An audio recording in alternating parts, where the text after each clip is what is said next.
കാറ്റത്തെ കിളിക്കൂട് സീരിയലിന്റെ latest episode review ആണ് പറയുന്നത്. അങ്ങനെ വക്കീലിന്റെ കോള് വന്നപ്പോൾ സുധീഷ് ആകെപ്പാടങ്ങ് ടെൻഷനിലായി. ഇത്ര പെട്ടെന്ന് വക്കീൽ ഓഫീസിൽ നിന്നും ഒരു വിളി സുധീഷ് സ്വപ്നത്തിൽ പോലും പ്രതീക്ഷിച്ചിട്ടുണ്ടായിരുന്നില്ല. രണ്ടുപേരും കൂടി ഡിവോഴ്സ് അപേക്ഷ കൊടുത്തതാണല്ലോ. അപ്പോൾ ഇനി എന്ത് ചെയ്യണമെന്നറിയാതെ സുധീഷ് വല്ലാതെ വിഷമിച്ചു. നിധിയുടെ ഒറ്റ നിർബന്ധത്തിന് വഴങ്ങിയിട്ടാണല്ലോ ഈ ഒരു ഡിവോഴ്സ് ഫയൽ ചെയ്യാൻ പോയത്. പേപ്പറിൽ ഒപ്പിട്ടെടുത്ത് കൊടുത്തതും നാളെ കോടതിയിൽ ഹാജരാവണമെന്ന് വക്കീൽ പറഞ്ഞപ്പോൾ സുധീഷ് വല്ലാതെ ടെൻഷൻ അടിച്ചിരിക്കുകയാണ്. ഇത് കണ്ട് സുഭാഷ് അങ്ങോട്ടേക്ക് വന്ന് കാര്യം തിരക്കി. അപ്പോഴാണ് സുഭാഷിനോട് സുധീഷ് കാര്യങ്ങളൊക്കെ തുറന്നു പറയുന്നത്. എനിക്ക് എന്ത് ചെയ്യണമെന്ന് ഒരു പിടിയും കിട്ടുന്നില്ല സുഭാഷേട്ടാ. ഇത്രയും നാളും ഞാൻ കഷ്ടപ്പെട്ടതൊക്കെ വെറുതെ ആയല്ലോ എന്ന് ഓർക്കുമ്പോഴാണ് എനിക്ക് വല്ലാത്ത സങ്കടം വരുന്നത്. സുധീഷ് പറഞ്ഞു. സാധാരണയായി സുധീഷ് തൻ്റെ ഉള്ളിലെ വിഷമങ്ങളൊന്നും ആരോടും അങ്ങനെ പുറത്തൊന്നും കാണിക്കാറില്ലായിരുന്നു. എല്ലാം മനസ്സിലൊതുക്കി എന്തെങ്കിലുമൊക്കെ ചിരിയും കളിയുമൊക്കെ പറഞ്ഞു നടന്ന് അങ്ങനെ ഒരു നടക്കുന്ന പ്രകൃതമായിരുന്നു. പക്ഷേ സുധീഷിൻ്റെ ഈ ഒരു സങ്കടം കണ്ടപ്പോൾ സുഭാഷിൻ്റെ മനസ്സ് വല്ലാതെ ഉടഞ്ഞുപോയി. നീ വിഷമിക്കൊന്നും വേണ്ടടാ, ഡിവോഴ്സ് ഒന്നും നടക്കാൻ പോകുന്നില്ല. ഒരു കാര്യം ചെയ്യാം, ഞാൻ അവളോടൊന്ന് സംസാരിച്ച് നോക്കട്ടെ എന്ന് സുഭാഷ് പറഞ്ഞപ്പോൾ ഹേയ് വേണ്ട സുഭാഷേട്ടാ, സുഭാഷേട്ട സംസാരിച്ചത് കൊണ്ട് പ്രത്യേകിച്ച് വലിയ പ്രയോജനമൊന്നും ഉണ്ടാവാൻ പോകുന്നില്ല എന്ന് എനിക്ക് തോന്നുന്നു. സുധീഷ് എടാ ഞാൻ ഏതായാലും ഒന്ന് സംസാരിച്ചു നോക്കാമെന്ന് പറഞ്ഞ് ഒടുവിൽ സുഭാഷ് പോയി നിധിയോട് സംസാരിച്ചു.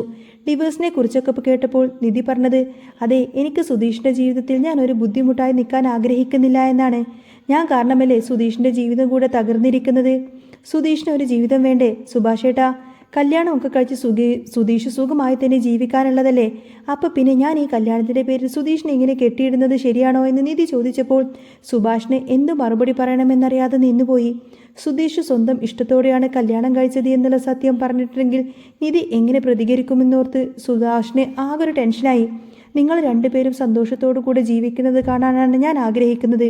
നിധിക്ക് അങ്ങനെ ജീവിച്ചുകൂടെ എന്ന് സുഭാഷ് ചോദിച്ചപ്പോൾ അതിന് ഞങ്ങൾ സ്നേഹിച്ച് വിവാഹം കഴിച്ചവരൊന്നുമല്ലല്ലോ സുഭാഷേട്ടാ. അപ്രതീക്ഷിതമായിട്ട് ഒരു മുഹൂർത്തത്തിൽ പെട്ടെന്നങ്ങ് താലി ചാർത്തിയതല്ലേ ഉള്ളൂ. സുധീഷിന് എൻ്റെ കഴുത്തിൽ വെറുതെ അങ്ങ് താലി ചാർത്തിയതാണ്, അല്ലാതെ ഞങ്ങൾ ഒരു അറേഞ്ച് മാരേജോ പ്രണയവിവാഹമോ ഒന്നുമായിരുന്നില്ല എന്ന് നിധി മറുപടി നൽകി. അങ്ങനെ പറയുന്നിടത്ത് സുഭാഷിന് പിന്നെ എന്തു പറയാൻ പറ്റും? അതുകൊണ്ട് തന്നെ സുഭാഷ് പിന്നെ ഒന്നും പറയാനും പോയില്ല. അങ്ങനെ ഒടുവിൽ സുധീഷും നിധിയും കൂടെ കോടതിയിലേക്ക് പോവാണ്. ആദ്യമായിട്ടാണ് രണ്ടുപേരും കോർട്ടിലേക്ക് പോകുന്നത്. അതിൻ്റേതായിട്ടുള്ള ഭയങ്കര ടെൻഷൻ രണ്ടുപേർക്കും ഉണ്ടായിരുന്നു. പോകുന്ന സമയത്തും സുധീഷിൻ്റെ മനസ്സിൽ ഒരേ ഒരു പ്രാർത്ഥന മാത്രമേ ഉണ്ടായിരുന്നുള്ളൂ. ദൈവമേ, എങ്ങനെയെങ്കിലും ഈ ഡിവോഴ്സ് കേസ് ഒന്ന് ഇല്ലാതിരുന്നാൽ മതിയായിരുന്നുവെന്ന്. അങ്ങനെ താൻ രക്ഷപ്പെട്ടു എന്ന ചിന്തയിലായിരുന്നു സുധീഷ്. അങ്ങനെ അവിടെ ചെന്നപ്പോൾ വക്കീൽ കാത്തു നിൽക്കുന്നുണ്ടായിരുന്നു അവരെ. വക്കീൽ കാര്യങ്ങളൊക്കെ പറഞ്ഞു കൊടുക്കുന്നുണ്ട്, എന്തൊക്കെ ചെയ്യണം, എങ്ങനെയൊക്കെ പറയണമെന്നുള്ള കാര്യങ്ങൾ. ഒടുവിൽ അവരുടെ ആ ഒരു കേസ് വിളിക്കാണ്. കേസ് വിളിച്ചിട്ട് ഡിവോഴ്സ് കൊടുക്കാനുള്ള കാരണം എന്താണെന്ന് നിധിയോട് കോടതി ചോദിച്ചു. എനിക്ക് ഡിവോഴ്സ് വേണം മാഡം, എനിക്ക് സുധീഷിനോടൊപ്പം ജീവിക്കാൻ ഒട്ടും താല്പര്യമില്ല എന്ന് നിധി തീർത്തും പറഞ്ഞു. ഒടുവിൽ കോടതി അവരെ കൗൺസിലിങ്ങിന് വേണ്ടിയിട്ട് വിടുകയാണ്. അപ്പോഴേക്കും നിധിക്ക് ഭയങ്കര ടെൻഷനായി. ഇനിയിപ്പോൾ കൗൺസിലിംഗ് ഇതെല്ലാം കഴിഞ്ഞ് എന്നാ ഡിവോഴ്സ് കിട്ടുക എന്നറിയില്ലല്ലോ. വക്കീലിനോട് ഇതിനെക്കുറിച്ച് സംസാരിച്ചപ്പോൾ വക്കീൽ പറഞ്ഞു അതെ, വന്ന ഉടനെ പെട്ടെന്ന് കോടതി ഡിവോഴ്സ് ഒന്നും എടുത്തു തരില്ല. ഇനി കൗൺസിലിംഗ് നടത്തും. രണ്ടുപേരും കൂടി ഒരുമിച്ച് ജീവിച്ച് മുന്നോട്ട് പോകാൻ പറ്റുമോ എന്ന് കോടതി നോക്കും. എന്നിട്ട് മാത്രമേ ഡിവോഴ്സ് കിട്ടത്തുള്ളൂ. ഏതായാലും ഒരു 5-6 മാസം എങ്ങനെയെങ്കിലുമൊക്കെ പിടിക്കും. ഒടുവിൽ രണ്ടുപേരും കൂടി കൗൺസിലിങ്ങിനായിട്ട് ചെല്ലാണ്. അവിടെ ചെന്ന് കഴിഞ്ഞപ്പോൾ രണ്ടുപേരോടും ചോദ്യങ്ങളൊക്കെ ചോദിച്ചു. പിന്നീട് ഓരോരുത്തരെയും തനിച്ചിരുത്തി സംസാരിച്ചു. ആദ്യം നിധിയെ വിളിച്ചിരുത്തി. അവിടെ രണ്ടുപേരുണ്ടായിരുന്നു. അവർ രണ്ടുപേരും കൂടി കൗൺസിലിംഗ് ചെയ്യുന്നുണ്ട്. നിങ്ങൾ എന്തുകൊണ്ടാണ് ഡിവോഴ്സ് വേണമെന്ന് പറയുന്നത്? കല്യാണം കഴിഞ്ഞിട്ട് 5-6 മാസമല്ലേ ആയുള്ളൂ. ഇതിനുള്ളിൽ തന്നെ ഡിവോഴ്സ് വേണമെന്ന് പറഞ്ഞ് എന്തുകൊണ്ടാണെന്നൊക്കെ അവർ ചോദിച്ചപ്പോൾ എനിക്ക് ഡിവോഴ്സ് വേണം, സുധീഷിനോടൊപ്പം ജീവിക്കാൻ എനിക്ക് താല്പര്യമില്ല എന്ന് നിധി വീണ്ടും ആവർത്തിച്ചു. ഒടുവിൽ സുധീഷിനെ വിളിച്ച് ചോദിച്ചപ്പോൾ സുധീഷ് പറഞ്ഞത് എനിക്ക് നിധിയോടൊപ്പം ജീവിക്കാനാണ് താല്പര്യം, എനിക്ക് അവളോടൊപ്പം ജീവിക്കണം, അല്ലാതെ എനിക്ക് വേറൊരു വിവാഹം ജീവിതത്തിൽ തന്നെ വേണ്ട, എനിക്ക് ഡിവോഴ്സ് വേണ്ട എന്നാണ് സുധീഷ് പറഞ്ഞത്. അവർക്ക് പോലും ആകെ കൺഫ്യൂഷനായി. ഒരാൾക്ക് ഡിവോഴ്സ് വേണം, ഒരാൾക്ക് ഡിവോഴ്സ് വേണ്ട എന്ന് പറയുമ്പോൾ എങ്ങനെ ഒടുവിൽ പിന്നത്തെ ഒരു ദിവസത്തിന് വേണ്ടിയിട്ട് ആ ഒരു കേസ് അങ്ങ് മാറ്റിവെക്കാണ്. അല്ലാതെ പെട്ടെന്ന് അങ്ങനെ ഡിവോഴ്സ് ഒന്നും കിട്ടില്ലല്ലോ. അങ്ങനെ കോടതിയിലെല്ലാം പോയി കഴിഞ്ഞതിന് ശേഷം രണ്ടുപേരും കൂടി ഒരുമിച്ച് ഫുഡ് കഴിക്കാൻ പോയി. സുധീഷിൻ്റെ മനസ്സിൽ അപ്പോഴും ഭയങ്കര ടെൻഷനായിരിക്കും. അങ്ങനെ ഫുഡെല്ലാം കഴിച്ചിരിക്കുന്ന സമയത്തിന് സുധീഷ് ചോദിച്ചു, അല്ല നിധി, ഈ ഡിവോഴ്സൊക്കെ വേണോ? അതിൻ്റെയൊക്കെ വല്ല ആവശ്യമുണ്ടോ? വെറുതെ എന്തിനാണ് നമ്മളൊരു റിസ്ക് എടുക്കുന്നത്? അതൊന്നും ശരിയാവത്തില്ലേ സുധീഷേ? സുധീഷിന് ഇപ്പോൾ വേറെ കല്യാണം കഴിച്ച് സന്തോഷമായിട്ട് ജീവിക്കാനുള്ളതല്ലേ. അപ്പോൾ പിന്നെ ഞാനായിട്ട് എന്തിനാ സുധീഷിൻ്റെ ദിവസം വെറുതെ ഇങ്ങനെ പാഴാക്കുന്നത് എന്ന് നിധി പറഞ്ഞു. അപ്പോഴേക്കും സുധീഷ് പറഞ്ഞു ആ മാഡം പറഞ്ഞത് കേട്ടു. നമ്മൾ ഇനി ഡിവോഴ്സ് ആയി കഴിഞ്ഞിട്ടുണ്ടെങ്കിൽ ഇനിയിപ്പോൾ കല്യാണം കഴിക്കാൻ പോയാലും 2ാം കെട്ട് എന്നല്ലേ പറയത്തുള്ളൂ. അത് നിധിക്കും ഭയങ്കര ബുദ്ധിമുട്ടാവുന്ന സംഭവമാണ്. നിധിക്ക് ഇനി കല്യാണം ഉണ്ടാവണമെങ്കിൽ രണ്ടാം കെട്ടി എന്നൊക്കെ പറയുമ്പോൾ അതിൻ്റെയൊക്കെ ആവശ്യമുണ്ടോ?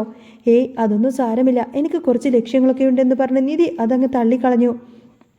അങ്ങനെ സുധീഷിൻ്റെ ആ ഒരു പ്ലാനും അങ്ങ് പരാജയപ്പെടുകയാണ്. ഒടുവിൽ നിധിയെ വീട്ടിലേക്ക് കൂട്ടിക്കൊണ്ടുപോയി വിട്ടിട്ട് സുധീഷ് അവിടെ നിന്ന് പോയി. സുധീഷിനാണെങ്കിൽ ഇനി എന്ത് ചെയ്യണമെന്ന് പോലും അറിയാത്ത വല്ലാത്തൊരവസ്ഥയിലായിരുന്നു. ഈ സമയത്താണ് ഹരീഷ് ഭയങ്കര ടെൻഷനിരിക്കുന്നത്. കാരണം ഈ സമയത്താണ് ഹരീഷിന് ഭയങ്കര ടെൻഷനായിരിക്കുന്നത് കാണുന്നത്. കാരണം നീതുവിനോട് വഴക്കുണ്ടാക്കിയിരിക്കുകയാണ് ഹരീഷ്. നീതു ആണെങ്കിൽ അതുകൊണ്ട് തന്നെ വർക്ക്ഷോപ്പിലേക്ക് വരുന്ന പോലുമില്ല. ഒന്ന് വിളിച്ചു നോക്കിയാലോ എന്ന് വിചാരിച്ച് വിളിച്ചു നോക്കിയിട്ടുണ്ടെങ്കിൽ അവൾ തന്നെ ചീത്ത പറയോ? എന്നാലും സാരമില്ല, ഒരു മെസ്സേജ് എങ്കിലും അയച്ചു നോക്കാമെന്ന് ഹരീഷ് കരുതി. ആ സമയത്തിന് നീതു ഭയങ്കര ബുദ്ധിമുട്ടായിരുന്നു. ഹരീഷ് ഒരു മെസ്സേജ് അയക്കണം അല്ലെങ്കിൽ വിളിക്കണം എന്നൊക്കെയുണ്ട്. ഫോണിൽ തന്നെ നോക്കിക്കൊണ്ടിരിക്കുകയായിരുന്നു നീതു. പക്ഷേ വിളിക്കാനും മെസ്സേജ് അയക്കാനും ഒരു പേടി. ഹരീഷ് ദേഷ്യപ്പെട്ടാലോ എന്ന് ഓർത്തിട്ട് ഒടുവിൽ ഹരീഷ് തന്നെ മെസ്സേജ് അയച്ചു. എന്തെടുക്കുക എന്ന് ചോദിച്ചുകൊണ്ട്. ആ മെസ്സേജ് കണ്ടപ്പോൾ നീതുവിന് ആകെ സമാധാനമായി. നീതു തിരിച്ച് മെസ്സേജ് അയക്കാൻ തുടങ്ങിക്കഴിഞ്ഞപ്പോൾ നീതുവിൻ്റെ അമ്മ അങ്ങോട്ടേക്ക് വന്നു. നീ എന്തെടുക്കുവാടി ഇവിടെ? അമ്മ ഒന്നും മിണ്ടാതെ പോയിക്കേ ഇവിടെ നിന്ന് നീതു പറഞ്ഞു. എടി, തുണിയൊക്കെ കൊണ്ടുപോയി കഴുകിയിടാൻ പറഞ്ഞിട്ട് അവൾ കയറിയിരിക്കുന്നത് കണ്ടോ? എപ്പോൾ നോക്കിയാലും ഒരു ഫോണിൽ തന്നെ ഇങ്ങനെ കുത്തിക്കൊണ്ടിരിക്കും. നിനക്ക് വേറെ പണിയൊന്നുമില്ലടി. ദേ ഒരെണ്ണം എടുത്തു തന്നാലുണ്ടല്ലോ എന്നൊക്കെ പറഞ്ഞുകൊണ്ട് അമ്മ കുറേ ചീത്ത പറഞ്ഞു. നീതുവിന് നല്ല സങ്കടവും ദേഷ്യവുമായി.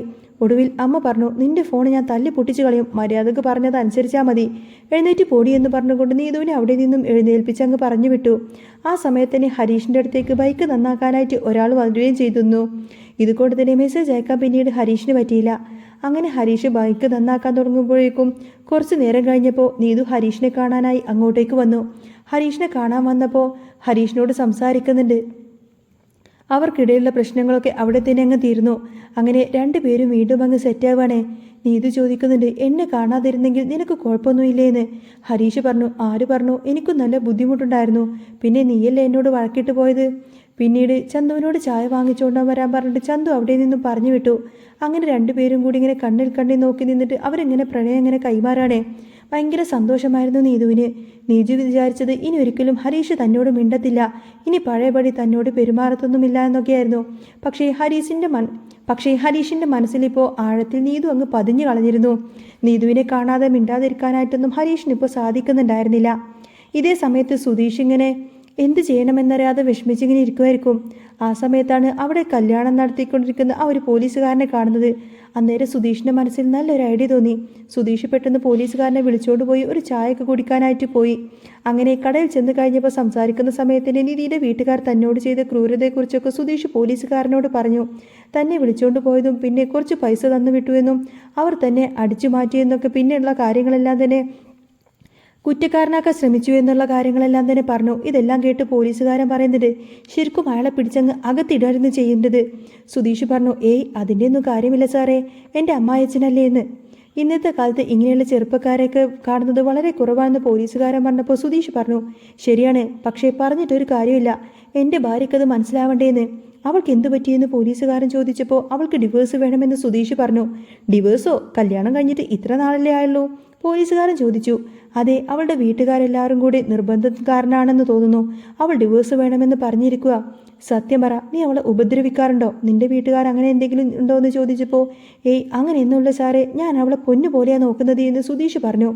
സാർ, എനിക്ക് ഒരു ഉപകാരം ചെയ്തു തരണം. ഡിവോഴ്സിന് വേണ്ടി ഇപ്പം ഞങ്ങൾ കോടതിയിലേക്ക് പോയിരിക്കുവാണ്. അവൾ എങ്ങനെയെങ്കിലും ആ ഡിവോഴ്സ് ഒന്ന് പിന്തിരിപ്പിക്കാൻ വേണ്ടിയിട്ട് സാർ ഒന്ന് അവളെ സഹായിക്ക്. സാർ ഒന്ന് അവളെ വിളിച്ച് സംസാരിക്കണം. സുധീഷ് ആവശ്യപ്പെട്ടു. എന്ത്? സാറ് വിളിച്ചു പറയാൻ, ഡിവോഴ്സ് കേസുമായിട്ട് മുന്നോട്ട് പോയിട്ടുണ്ടെങ്കിൽ അത് ശരിയാവത്തില്ല എന്ന്.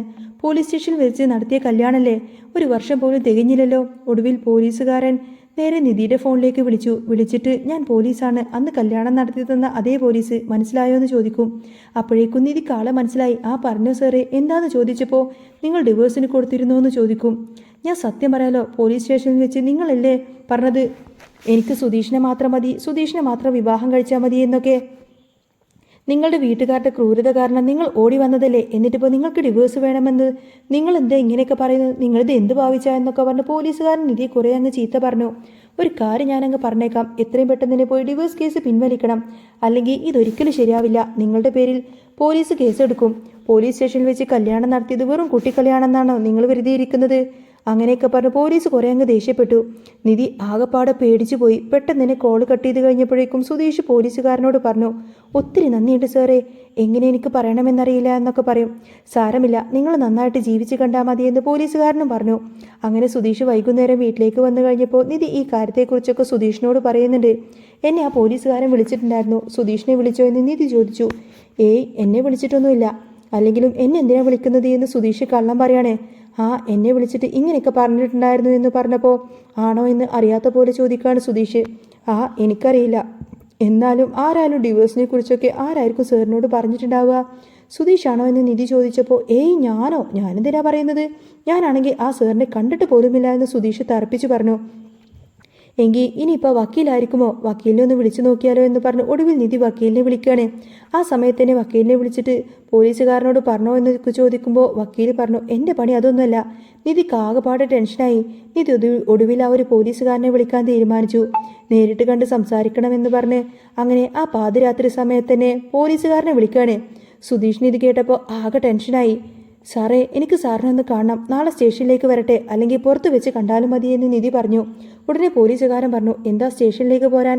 സുധീഷ് ശരിക്കും ടെൻഷനായി. ഇനിയിപ്പോൾ പോലീസുകാരൻ സത്യങ്ങളൊക്കെ പറയോ? അങ്ങനെ വരാനൊന്നും വഴിയില്ല. അങ്ങനെയൊക്കെ സമാധാനിക്കുമായിരുന്നു സുധീഷ്. അങ്ങനെ നിധി അവിടെ നിന്ന് കിടക്കാൻ പോയി. പിറ്റേ ദിവസം നിധിയുടെ ബർത്ത്ഡേ ആയിരുന്നു. ആ കാര്യങ്ങളൊന്നൊക്കെ സുധീഷിനെ നന്നായിട്ട് അറിയാമായിരുന്നു. എല്ലാവരും പോയി കിടന്നു കഴിഞ്ഞപ്പോൾ സുധീഷ് പതുക്കെ എഴുന്നേറ്റ് ഹാളൊക്കെ എല്ലാം ക്ലീൻ ചെയ്ത് വെച്ചു. എന്നിട്ട് അവിടെ എല്ലാം തന്നെ മെഴുകുതിരിയൊക്കെ വെച്ച് കത്തിച്ച് വെച്ച് ഡെക്കറേറ്റ് ചെയ്തു. കേക്കെല്ലാം നേരത്തെ തന്നെ വാങ്ങി വെച്ചിട്ടുണ്ടായിരുന്നു.